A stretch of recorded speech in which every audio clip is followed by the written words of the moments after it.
મહીસાગર જિલ્લામાં સરકારી જમીન પરના દબાણો દૂર કરવા માટે દબાણ હટાવો ઝુંબેશ હવે ગ્રામ્ય વિસ્તારો સુધી પહોંચી ગઈ છે।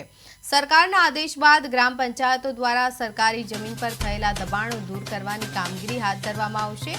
સરપંચ અને તલાટી દ્વારા ગ્રામ પંચાયત વિસ્તારમાં દબાણોની તપાસ કરી કાર્યવાહી કરવામાં આવશે।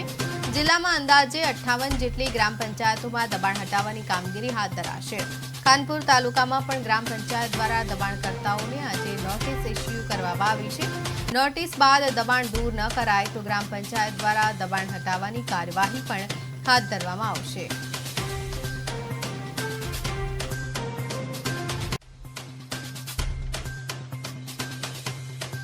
પણ મકાનમાં આગ લાગી છે આ તે કંઈ હોય તો કોઈ પણ સાધન લાવવું હોય તો આવી શકતું નથી।